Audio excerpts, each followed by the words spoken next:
Assalamualaikum warahmatullahi wabarakatuh. Bismillahirrahmanirrahim. Perkenalkan, nama saya Iqbal Zainur Ridwan, NPM 17310126 dari kelompok 10 sebagai perwakilan kelompok mengenai hasil dari tutorial kelompok kami, kasus 2, yang dibimbing oleh fasilitator Dr. Astri Pinili, spesialis anak. Sebelumnya mohon maaf apabila ada yang kurang jelas dan sempurna atas penyampaiannya. Untuk mempersingkat waktu, kita langsung saja. Untuk kasusnya, demam setelah dinas luar. Seorang wanita, Miss Y, 30 tahun, datang ke Poliklinik RS dengan keluhan demam hilang timbul 2 hari sekali. Menggigil disertai keringat pada malam hari. 1 minggu sebelumnya, wanita ini sehabis dinas luar di daerah Pesawaran, Kecamatan Hanura. Aktivitas terakhir adalah survei di lokasi tambak. Untuk keyword kelompok kami, yang pertama Miss Y 30 tahun, yang kedua demam hilang timbul 2 hari sekali disertai menggigil. Terus yang ketiga berkeringat pada malam hari. Yang keempat, 1 minggu sebelumnya wanita ini habis dinas luar daerah Pesawaran Kecamatan Hanura. Dan yang terakhir, aktivitas terakhir survei di bekas tambak. Nah, untuk problemnya, Miss Y 30 tahun datang ke Poliklinik RS dengan keluhan demam hilang timbul 2 hari sekali, menggigil disertai keringat malam. Nah, untuk dedenya dari kelompok kami, yang pertama demam tifoid, yang kedua malaria, yang ketiga DBD, dan yang keempat demam cikungunya. Nah, untuk more info dari kasus ini, keadaan umum tampak sakit sedang, kesadaran kompos mentis, tekanan darah 120/80 mmHg, nadi 100 kali per menit, respirasi 24 kali per menit, suhunya 38 derajat Celcius. Untuk pemeriksaan lab, Hb-nya 9 gram per sen, leukositnya 4000, trombositnya 160.000, titer widalnya tidak meningkat, urinnya urobilinogen positif, pemeriksaan hapusan darah, terlihat hasil sel darah merah membesar, granul Sapner. Nah, untuk hipotesa dari kelompok kami yaitu Miss Y 30 tahun datang ke Poli RS dengan keluhan demam hilang timbul 2 hari sekali, menggigil disertai keringat malam hari karena malaria pipax. Nah, untuk dononya yang pertama definisi malaria, yang kedua epidemiologi malaria, yang ketiga etiologi malaria, yang keempat manifestasi klinis malaria. Terus yang kelima faktor risiko malaria, yang keenam klasifikasi malaria, yang ketujuh patofisiologi malaria, yang kedelapan komplikasi malaria, yang kesembilan tata laksana malaria, yang kesepuluh prognosis malaria, yang kesebelas trias malaria, yang kedua-belas diagnosis malaria, yang ke-13 pencegahan malaria, ke-14 gambaran darah tepi pada malaria, yang kelima siklus plasmodium dalam tubuh saat demam, dan yang terakhir kapan dilakukannya pemeriksaan darah yang tepat. Nah, untuk pembahasannya yang pertama itu kan definisi malaria. Nah, menurut kelompok kami, malaria adalah penyakit yang disebabkan oleh parasit malaria atau plasmodium bentuk aseksual yang masuk ke dalam tubuh manusia yang ditularkan oleh nyamuk malaria atau Anopheles spp betina. Nah, untuk epidemiologi, di Indonesia terdapat 15 juta kasus malaria dengan 38.000 kematian setiap tahunnya. Diperkirakan 35% penduduk Indonesia tinggal di daerah yang beresiko tertular malaria. Dari 293 kabupaten atau kota yang ada di Indonesia, 167 kabupaten atau kota merupakan daerah endemis malaria. Upaya penanggulangan malaria telah menunjukkan peningkatan, mulai dari tahun 1997 sampai dengan 2004.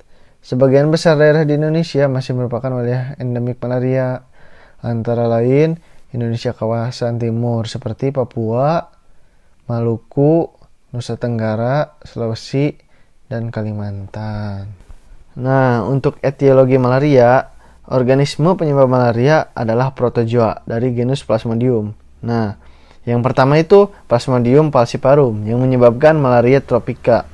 Yang kedua Plasmodium pipax yang menyebabkan malaria tertiana.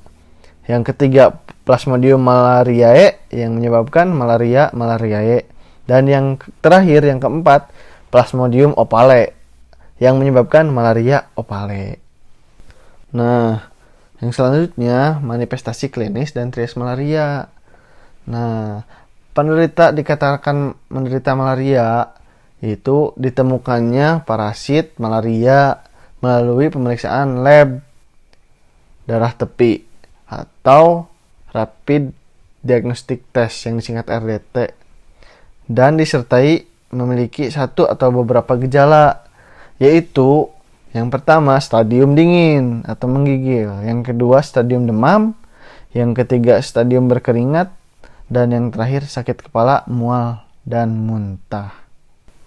Nah, untuk poin yang selanjutnya yaitu faktor resiko malaria. Sebelumnya, penting untuk kita ketahui bahwa memiliki salah satu atau beberapa faktor risiko bukan berarti kita pasti akan terkena suatu penyakit. Faktor risiko hanyalah kondisi yang dapat memperbesar peluang untuk terkena penyakit. Dalam kasus yang jarang terjadi, tidak menutup kemungkinan seseorang dapat menderita penyakit atau kondisi kesehatan tertentu tanpa adanya satupun faktor risiko. Nah, poin yang pertama yaitu usia. Kasus kejadiannya banyak ditemukan pada anak di bawah 5 tahun. Terus yang kedua, tinggal atau mengunjungi daerah endemis malaria. Yang ketiga, tingkat kebersihan. Dan yang keempat, tingkat kekebalan tubuh. Nah, poin yang selanjutnya, klasifikasi malaria. Kan tadi kita udah sebutkan nih, penyakit malaria itu disebabkan beberapa spesies dari Plasmodium. Nah, kita akan bahas nih. Yang pertama, Plasmodium falciparum menyebabkan malaria falciparum atau disebut juga malaria tropika. Merupakan jenis penyakit malaria terberat dan satu-satunya parasit malaria yang menimbulkan penyakit mikrovaskular karena dapat menyebabkan berbagai komplikasi berat seperti cerebral malaria atau malaria otak, anemia berat, shock, gagal ginjal akut, perdarahan, sesak napas, dan lain-lain. Nah, untuk Plasmodium selanjutnya yaitu Plasmodium pipax menyebabkan malaria tertiana tanpa pengobatan, berakhir dalam 2-3 bulan, tersebar di daerah tropis dan subtropis seluruh dunia, hidup pada sel darah merah. Siklus seksualnya terjadi pada 48 jam, di mana demam terjadi setiap 3 hari. Nah, untuk spesies selanjutnya yaitu Plasmodium malariae menyebabkan malaria kuartana asimptomatis dalam waktu lama. Siklus di sel darah merah terjadi selama 72 jam dan menimbulkan demam setiap 4 hari. Nah, untuk spesies selanjutnya yaitu Plasmodium opale. Jenis ini jarang sekali dijumpai, umumnya banyak di Afrika dan Pasifik Barat. Lebih ringan, seringkali sembuh tanpa pengobatan. Seorang penderita dapat dihinggapi oleh lebih dari satu jenis Plasmodium. Infeksi demikian disebut infeksi campuran. Biasanya campuran Plasmodium falciparum dengan Plasmodium pipax atau Plasmodium malariae. Infeksi campuran 3 jenis sekaligus jarang sekali terjadi. Infeksi jenis ini biasanya terjadi di daerah yang tinggi angka penularannya. Nah, dan yang terakhir ini adalah Plasmodium knowlesi. Parasit ini merupakan kasus baru yang hanya ditemukan di Asia Tenggara. Penularannya melalui monyet atau monyet berekor panjang, monyet berekor koil, dan babi yang terinfeksi. Siklus perkembangannya sangat cepat dan bereplikasinya 24 jam. Nah, untuk poin selanjutnya itu patofisiologi malaria. Gejala malaria timbul saat pecahnya eritrosit yang mengandung parasit. Demam mulai timbul bersamaan pecahnya skijon darah yang mengeluarkan macam-macam antigen. Antigen ini akan merangsang makrofag, monosit, atau limfosit yang mengeluarkan berbagai macam sitokin. Di antaranya TNF. TNF akan dibawa aliran darah ke hipotalamus yang merupakan pusat pengatur suhu tubuh manusia. Sebagai akibat demam terjadi vasodilatasi perifer yang mungkin disebabkan oleh bahan vasoaktif yang diproduksi oleh parasit. Nah, terus ada pembesaran limpa disebabkan oleh terjadinya peningkatan jumlah eritrosit yang terinfeksi parasit. Teraktivasinya sistem retikuloendotelial untuk memfagosit eritrosit yang terinfeksi dan sisa eritrosit akibat hemolisis. Terjadilah anemia, terutama disebabkan oleh pecahnya eritrosit dan fagositosis oleh sistem retikuloendotelial. Hebatnya, hemolisis tergantung pada jenis plasmodium dan status imunitas penjamu. Anemia juga disebabkan oleh hemolisis autoimun, sekuentrasi oleh limpa pada eritrosit yang terinfeksi maupun yang normal, dan gangguan eritropoiesis atau pembentukan eritrosit. Hiperglikemi dan hiperbilirubinemia sering terjadi. Hemoglobinuria dan hemoglobinemia dijumpai bila hemolisis berat. Kelainan patologi pembuluh darah kapiler pada malaria tropika disebabkan karena sel darah merah terinfeksi menjadi kaku dan lengket. Kapiler terganggu sehingga melekat pada endotel kapiler karena terdapat penonjolan membran eritrosit. Setelah terjadi penumpukan sel dan bahan-bahan pecah sel, maka aliran kapiler terhambat dan timbul hipoksia jaringan. Terjadi gangguan pada integritas kapiler dan dapat terjadi pembesaran cairan, bukan perdarahan ke jaringan sekitarnya, dan dapat menimbulkan malaria serebral, edema paru, gagal ginjal, dan malabsorpsi. Nah, untuk komplikasi dari malaria, yang pertama gangguan pernapasan, yang kedua gagal fungsi organ tubuh, yang ketiga black water fever, yang terakhir malaria serebral. Nah, untuk poin selanjutnya yaitu tata laksana malaria. Pengobatan malaria yang dianjurkan saat ini dengan pemberian ACT. Pemberian kombinasi ini untuk meningkatkan efektivitas dan mencegah resistensi. Malaria tanpa komplikasi diobati dengan pemberian ACT secara oral. Malaria berat diobati dengan injeksi artesunat, dianjurkan dengan ACT oral. Di samping itu diberikan primaquine sebagai gametosidal dan hipnozoidal. Pertama, malaria falciparum dan malaria vivax. Pengobatan malaria falciparum dan vivax saat ini menggunakan ACT ditambah primaquine. Dosis ACT untuk malaria falciparum sama dengan malaria vivax. Primaquine untuk malaria falciparum hanya diberikan pada hari pertama saja dengan dosis 0,25 mg per kilogram berat badan. Dan untuk malaria vivax selama 14 hari dengan dosis 0,25 mg per kilogram berat badan. Primaquine tidak boleh diberikan pada bayi usia kurang dari 6 bulan. Nah, untuk yang kedua, pengobatan malaria vivax yang relap. Pengobatan kasus malaria vivax relap atau kambuh diberikan dengan regimen ACT yang sama, tapi dosis primaquine ditingkatkan menjadi 0,5 mg per kilogram berat badan per hari. Nah, untuk yang ketiga, pengobatan malaria ovale. Pengobatan malaria ovale ini menggunakan ACT yaitu DHP ditambah dengan primaquine selama 14 hari. Dosis pemberian obatnya sama dengan malaria vivax.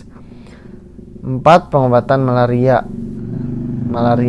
Pengobatan Plasmodium malariae cukup diberikan ACT 1 kali per hari selama 3 hari dengan dosis yang sama dan pengobatan malaria lainnya dan tidak diberikan primaquine. Nah, yang kelima, pengobatan infeksi campur. Untuk Plasmodium falciparum ditambah Plasmodium vivax atau ovale pada penderita dengan infeksi campur diberikan ACT selama 3 hari serta primaquine dengan dosis 0,25 mg per kilogram berat badan per hari selama 14 hari. Nah, untuk prognosis malaria berat tergantung kecepatan diagnosa dan ketepatan dan kecepatan pengobatan. Pada malaria berat yang tidak ditanggulangi, maka mortalitas yang dilaporkan pada anak-anak 15%, dewasa 20%, dan kehamilan meningkat sampai 50%. Prognosis malaria berat dengan kegagalan 1 fungsi organ lebih baik daripada kegagalan 2 fungsi organ. Mortalitas dengan kegagalan 3 fungsi organ adalah lebih dari 50%. Mortalitas dengan kegagalan 4 atau lebih fungsi organ adalah lebih dari 75%. Nah, diagnosis malaria diawali dengan anamnesis. Yang pertama, keluhan, demam menggigil, berkeringat, dan dapat disertai sakit kepala, mual dan muntah, diare dan nyeri otot atau pegal-pegal. Terus yang selanjutnya, riwayat sakit malaria dan riwayat minum obat malaria. Terus, riwayat berkunjung ke daerah endemis malaria, terus riwayat tinggal di daerah endemis malaria. Nah, untuk pemeriksaan fisik, suhu tubuh aksiler lebih dari sama dengan 37,5 derajat Celcius. Terus konjungtiva atau telapak tangan pucat, sklera ikterik, splenomegali, hepatomegali. Nah, untuk pemeriksaan labnya, pemeriksaan dengan mikroskop, pemeriksaan sediaan darah tebal atau tipis untuk menentukan yang pertama ada tidaknya parasit malaria, terus spesies dan stadium plasmodium, dan yang terakhir kepadatan parasit. Nah, terus pemeriksaan dengan RDT, yaitu Rapid Diagnostic Test, deteksi antigen parasit malaria dengan menggunakan metode imunokromatografi. Nah, ini pencegahan malaria. Nah, untuk pencegahan malaria, yang pertama, pasang kelambu di tempat tidur. Yang kedua, batasi kegiatan luar ruangan pada malam hari. Yang ketiga, penyemprotan residu insektisida dalam ruangan secara rutin. Dan yang terakhir, pakai krim anti nyamuk. Nah, yang selanjutnya itu gambaran darah tepi pada setiap malaria. Jadi tiap malaria itu beda-beda ya.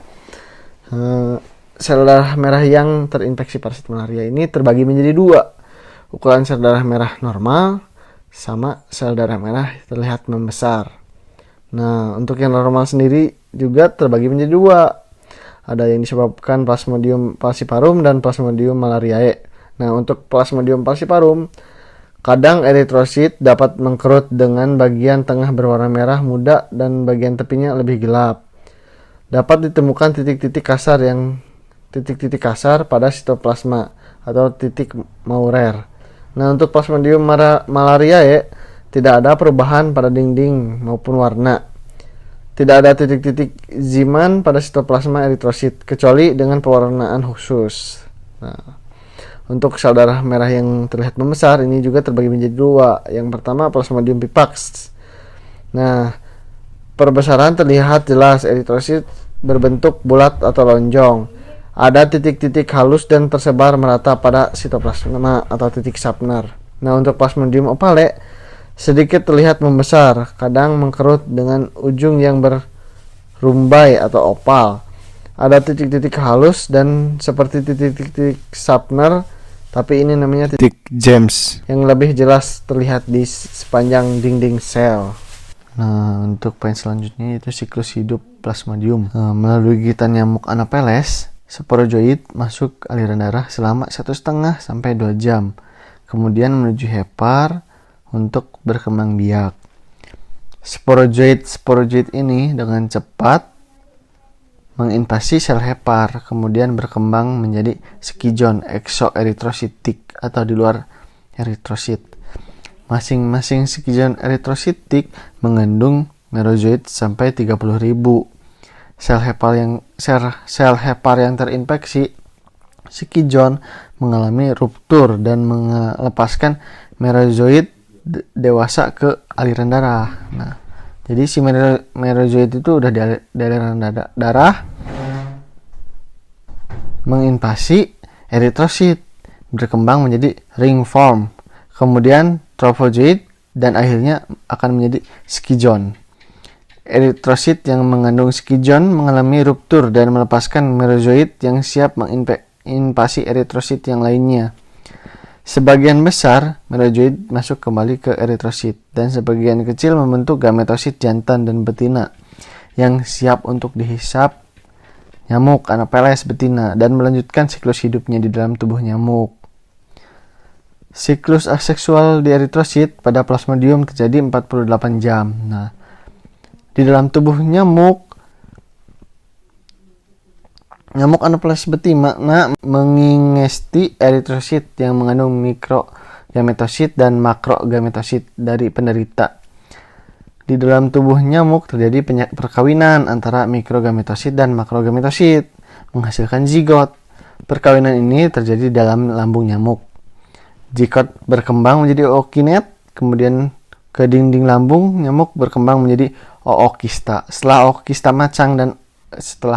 matang dan pecah, keluar sporozoid yang berpindah ke kelenjar salipan nyamuk dan siap untuk ditularkan manusia. Nah, begitulah siklus Plasmodium. kapan dilakukannya pemeriksaan darah yang tepat? Nah, pemeriksaan mikroskop hapusan darah itu masih gold standar untuk diagnosis malaria. Preparat untuk pemeriksaan malaria sebaiknya dibuat saat pasien demam untuk meningkatkan kemungkinan ditemukannya si parasit.